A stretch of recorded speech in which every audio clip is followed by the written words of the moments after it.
اعوذ باللہ من الشیطان الرجیم بسم اللہ الرحمن الرحیم۔ جیسا کہ آپ پہلے 4 حصوں میں انٹرمیڈیٹ اردو کے پیپر کی پریزنٹیشن کے حوالے سے ویڈیو دیکھ چکے ہیں، ابھی یہ سیکنڈ ایئر کے لیے اس حصے کی پریزنٹیشن ہے جہاں سے فرسٹ ایئر اور سیکنڈ ایئر کے اردو کے پیپر میں تھوڑا سا مختلف ہوتا ہے۔ فرسٹ ایئر کے جو پیپر کے آخری 3 سوالات ہوتے ہیں وہ 3 کی جگہ سیکنڈ ایئر میں 2 سوال آ جاتے ہیں، اور سوالات میں بھی ایک مضمون نویسی کا سوال ہوتا ہے اور ایک خط یا آبیتی کا سوال ہوتا ہے۔ تو باقی جو اشعار کی تشریح ہے، نثر پارے کی تشریح ہے، سبق کا خلاصہ ہے، نظم کا خلاصہ ہے، فرسٹ ایئر اور سیکنڈ ایئر میں پیپر پریزنٹیشن اسی طرح سے ہے، لیکن چونکہ 32 صفحات ہی فرسٹ ایئر میں ہوں گے اور 32 صفحات ہی سیکنڈ ایئر میں ہوں گے، تو ہمیں اردو میں مضمون نویسی کے لیے زیادہ صفحات کی ضرورت ہوگی، تو اس کے لیے ہمیں صفحات کو مینج کرنے میں بھی تھوڑا سا رد و بدل کرنا پڑے گا۔ چونکہ مضمون کے لیے ہمیں زیادہ صفحات کی ضرورت ہے، تو اس لیے ہمیں نثر پارے کی تشریح میں سے یا پھر حصہ جو نظم اور غزل ہے، اشعار کی تشریح جو ہے، ان میں سے ایک ایک صفحہ جو ہے وہ بچانا پڑے گا۔ تو اس طرح ایک صفحہ نظم میں سے اور ایک صفحہ غزل میں سے اگر ہم کم کر دیں تو وہی آ کے وہ مضمون میں کام آئیں گے۔ تو اسی طریقے سے شروع کرتے ہیں کہ جو مضمون کا سوال ہے، سوال نمبر 6 سیکنڈ ایئر کا، اس کو کس طریقے سے حل کرنا ہے۔ تو مضمون کے سوال میں سب سے پہلی بات جو ہے وہ ہے کہ مضمون 3 عنوانات دیے جاتے ہیں، جن میں سے ایک مضمون جو ہے آپ نے وہ کرنا ہوتا ہے، اور اردو میں بھرپور طریقے سے مضمون جب تک نہ لکھا جائے تو زیادہ مارکس نہیں آتے ہیں۔ تو اردو میں زیادہ مارکس لینے کے لیے مضمون نویسی میں اب دیکھیں، یہ سب سے پہلے اوپر آپ لکھیں سوال نمبر۔ جب آپ نے سوال نمبر لکھا تو سوال نمبر کے بعد آپ نیچے اس سوال کی جو نیچر ہے اس کے مطابق مضمون نگاری، اور وقت ہو تو انڈر لائن کر دیں، خوبصورتی کے لیے 2 لائنیں لگا دیں۔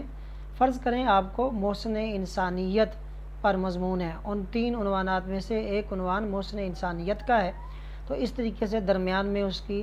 آپ ہیڈنگ لگا دیں گے محسن انسانیت۔ تو مضمون میں آپ یاد رکھیں کہ مضمون اصل میں 3 حصوں پر مشتمل ہوتا ہے۔ اس میں ایک ابتدائیہ کہلاتا ہے۔ ابتدائیہ ہوتا ہے، اس میں کوئی عنوان ایسا ہے تو اس کا وہ معنی اور مفہوم جو ہے اس میں بتانا درکار ہے، مطلوب ہے کہ ہم اس کا معنی اور مفہوم بتائیں، اور پھر اس کا تعارف کروائیں کہ یہ عنوان جو ہے اس کا تعارف۔ تو اس طریقے سے یہ تعارف میں ابتدائیہ میں ایک پیرا بھی ہو سکتا ہے اور ایک پیرے سے زیادہ پیراگراف بھی ہو سکتے ہیں۔ تو پہلے صفحے پر یوں سمجھیں کہ اس کا ابتدائیہ ہوگا، جس میں معنی و مفہوم اور اس عنوان کا تعارف ہوگا۔ اس کے بعد آپ دیکھیں دوسرا جو حصہ اس کا ہوتا ہے وہ نفس مضمون ہے، یعنی اصل اس عنوان کے مطابق اصل جو مضمون ہے، اور اس حصے میں کیا ہے، اس حصے میں دلائل ہوں گے، ان دلائل کے مطابق بحث ہوگی، اور اگر کسی ایسے عنوان پر مضمون ہے کہ جس کی مخالفت میں بھی دلائل ہیں تو آپ اپنے دلائل سے اس مخالفت والے دلائل کا توڑ بھی کریں گے۔ یوں سمجھے کہ یہ حصہ نفس مضمون جو ہے اصل میں بھرپور ہوتا ہے، سارا دار و مدار مضمون کے ایک معیاری مضمون کے ہونے کا اسی حصے پر دار و مدار ہوتا ہے۔ اب مضمون کے حوالے سے چند ایک اور چیزیں، یہ دیکھیں صفحہ نمبر 2 ہے۔ اب آپ دیکھیں کہ اس میں حوالہ جات، جو آپ عنوان کے متعلق مضمون لکھ رہے ہیں اس میں اپنی بات کی تائید میں حوالہ جات آپ لائیں گے۔ اصل مضمون تو وہ ہوگا جو آپ اپنی طرف سے لکھ رہے ہیں، لیکن اپنی اس جو آپ لکھ رہے ہیں اس کی تائید میں آپ کو حوالہ جات لائیں گے۔ آپ جب حوالہ جات لائیں گے تو اس میں بھی مختلف طرح کے حوالہ جات ہوں گے۔ یہ نہیں ہے کہ آپ مضمون میں صرف اشعار ہی لکھتے چلے جائیں، تو مضمون میں مختلف طرح کے حوالہ جات ہوں گے، جس میں اگر اس عنوان کے مطابق قرآنی آیات ہیں تو آپ اپنی تائید میں قرآنی آیات کو پیش کر سکتے ہیں۔ تو تو جیسے آپ نے دیکھا ہے کہ نظم اور غزل کی تشریح میں حصہ جو تشریح کا اشعار کا تھا، تو اس میں نے حوالہ جات لکھنے کی طریقہ کار پر سیر حاصل بحث کی تھی۔ اسی طریقے سے ہی آپ اس میں قرآنی آیات کو یعنی خوبصورتی کے لیے محض حاشیے کے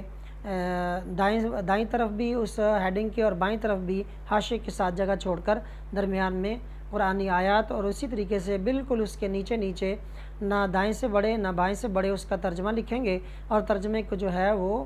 پھر واوین میں بند کریں گے، یعنی انورٹڈ کاماز اس میں لگائیں گے۔ تو اس طرح قرآنی آیات اس میں لکھیں گے۔ پھر آپ قرآنی آیات کے ساتھ ساتھ آپ اپنے دلائل کی تائید میں احادیث مبارکہ، نبی کریم صلی اللہ علیہ وسلم کے فرامین کو بھی آپ اس میں پیش کریں گے، اور اس کا طریقہ کار بھی یہی ہے کہ آپ عربی عبارت اگر لکھتے ہیں تو عربی عبارت کے ساتھ ساتھ نیچے اس کا ترجمہ لکھنا ضروری ہے۔ یہ یاد رکھیں، وہ آگے جا کے بھی میں نے اس ایک صفحے پر یہ بات لکھی ہوئی ہے کہ اردو کے مضمون میں آپ دوسری زبان میں بھی حوالہ جات پیش کر سکتے ہیں، لیکن اس میں شرط یہ ہے کہ اگر کسی دوسری زبان میں آپ نے اس کو لکھا ہے تو اردو میں اس کا ترجمہ لکھنا ضروری ہوتا ہے۔ اسی طریقے سے اگر احادیث اگر آپ یہاں پر پیش کریں گے تو اس کے نیچے اس کا ترجمہ لکھیں گے۔ اس حوالے کو لکھنے کا بھی طریقہ کار خوبصورت وہی لگے گا کہ جس طریقے سے آج کل یہ چلتا بھی ہے کہ حاشیے سے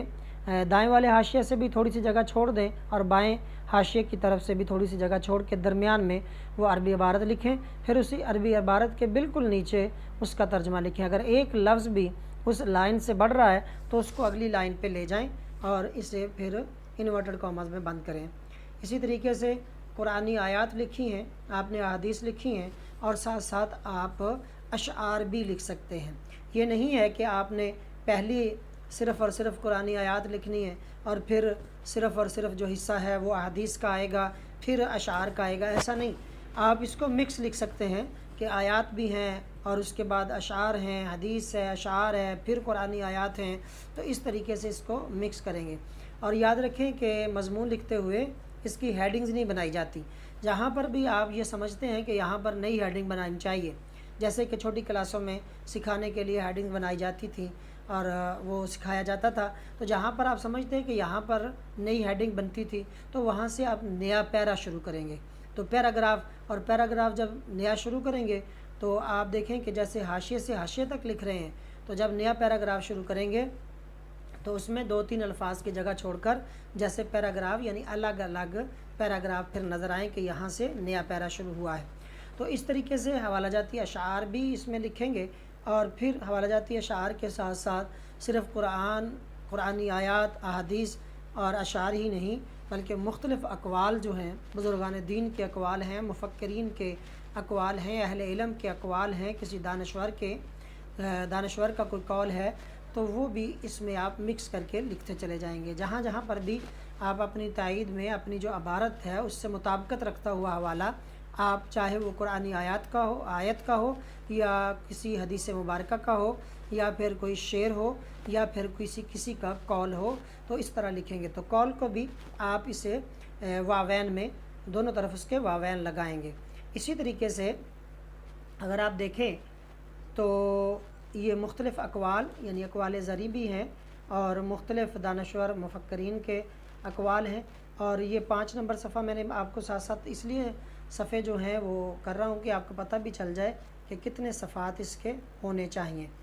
تو اب اس میں دیکھیے قرآنی آیات لکھی، احادیث لکھی ہیں، اقوال لکھے ہیں، اشعار لکھے ہیں، تو اس کے علاوہ جو نثری حوالہ جات ہیں جیسے اقوال وغیرہ وہ نثری حوالہ جات میں ہی آ جاتے ہیں، لیکن اور اس کے علاوہ بھی کسی کتاب کا کوئی اقتباس ہے اور وہ آپ نے اس میں لکھنا ہے تو وہ نثری حوالہ کے طور پر وہ یہاں پر لکھا جا سکتا ہے، اس کو بھی آپ واوین میں ہی بند کریں گے۔ اور اسی طریقے سے جو 7واں پیج میں نے اس میں کہاوت، ضرب المثل، اس طرح کی چیزیں بھی آپ مضمون میں تائید کے طور پر، حوالے کے طور پر اپنے دلائل کی تائید میں لکھ سکتے ہیں، اور ان کو لکھنے کا بھی طریقہ کار وہی ہے۔ اب دیکھیے اس میں لکھا ہوا ہے، جو میں نے بات پہلے کر دی ہے، کہ اردو کے مضمون میں دوسری زبانوں میں بھی حوالہ جات لکھے جا سکتے ہیں، لیکن اس میں لکھنے کے بعد اس کا اردو میں ترجمہ لکھنا ضروری ہے۔ یعنی آپ انگلش کے کچھ حوالہ جات ہیں کسی کے کوئی ایسی کسی کے اقوال ہیں تو آپ اس کو بھی لکھ سکتے ہیں. کوئی یونیورسل ٹروتھ ہے آپ کے اس عنوان کے مطابق ہے اور وہ انگلش میں ہے، آپ لکھیں، لیکن اس کا نیچے آپ ترجمہ لکھیں گے. وہ لکھنا ضروری ہے کہ آپ اس کا ترجمہ لکھیں. اسی طریقے سے آخری جو حصہ ہوتا ہے، یہ جو جتنے صفحات میں نے بولے ہیں اور جتنا بھی، یہ سارے کا سارا مضمون کا تیسرا جو درمیانی جو دوسرا حصہ ہے، یعنی ابتدائیہ کے بعد، وہ ہے جو اصل ہے نفس مضمون. اس پر آخر میں جا کر جتنے آپ نے دلائل دیے ہیں ان کا جو نتیجہ نکلا ہے، جو حاصل کلام ہے،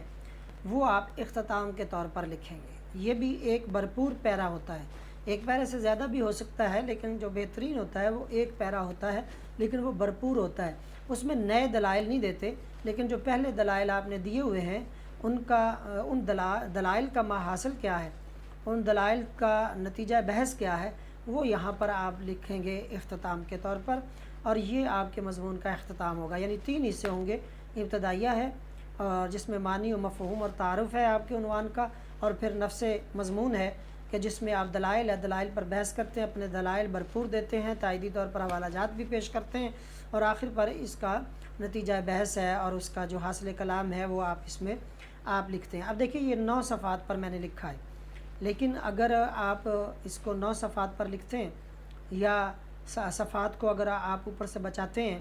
کچھ، یہ ایک صفحہ نظم میں سے اور ایک صفحہ غزل کی تشریح میں سے بچانے کے بعد آپ کے پاس 9 صفحات بچتے ہیں. اور اگر آپ نثر میں سے بھی ایک بچا لیں گے تو 10 صفحات ہو جائیں گے. ورنہ یہ 8-9 صفحات پر بھی اگر اچھے طریقے سے لکھا ہوا مضمون ہو تو کافی ہوتا ہے. لیکن جب پیپر مارکنگ کر رہے ہیں تو مختلف اساتذہ جو ہیں مختلف طرح سے اس کی طوالت بتاتے ہیں، تو اس لیے کوئی اس سے بھی زیادہ بتاتے ہیں، تو اس لیے احتیاطی طور پر جو نارمل سا انداز ہے وہ 8-9-10 صفحات پر تو لازمی ہونا چاہیے. تو یہ اس طریقے سے آپ اس مضمون کو پیش کریں گے. اس کے بعد